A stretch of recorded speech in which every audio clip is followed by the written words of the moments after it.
сме биле и сведоци на физички пресметки меѓу навивачките групи кои се поделени по етничка основа, а не по основа на не само по основа на тоа дали се навивачи на еден или на друг фудбалски или друг клуб, спортски клуб. И вие вашите испитаници ги прашавте што мислат за таа ситуација. Што добивме на крај? Интересно е што ние добивме интересни одговори, меѓутоа групите беа, едната група беа многу млади, а втората група беа исто така млади, меѓутоа родители веќе. И интересно беше да се споредат одговорите од групата на млади и групата на веќе родители кои што имат веќе млади деца. И родителите не се возрастни многу, меѓутоа имат веќе млади деца кои што учествуваат можеби во надпреварите, можеби се шетаат низ плоштад кога завршуваат, кога се случува сето тоа. Одговорите беа многу интересни.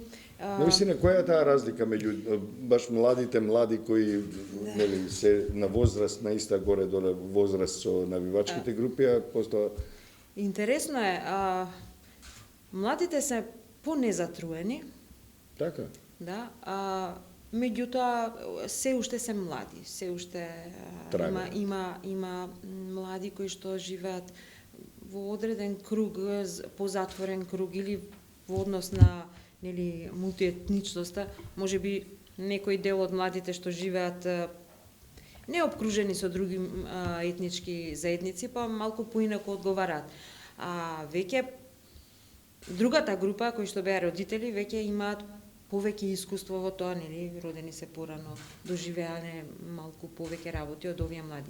Сепак, одговорите беа на некакво, ајде да кажам, на некакво еднакво рамниште, со мали разлики, се сложија речиси сите дека сепак тоа доаѓа тие изблици на националистички изјави, нели, на говорна образа, сепак доаѓа од семејното обкружување, а не да...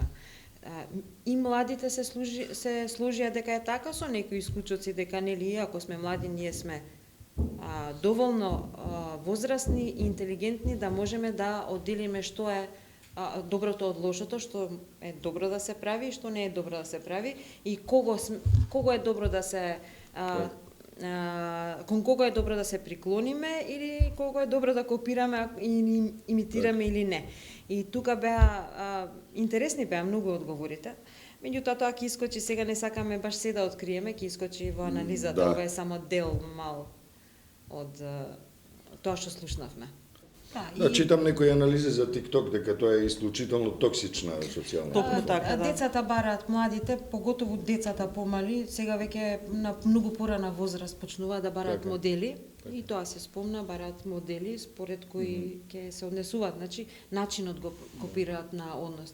И доколку е детето, нели, некако маргинализирано и во училиште од другарите и дома, ако имаат проблеми, има различни семејства и заедници кои што живеат, бараат модели и според тој модел потоа се однесуваат и така и се стигнува и до национализмот, нели? Не знае што е.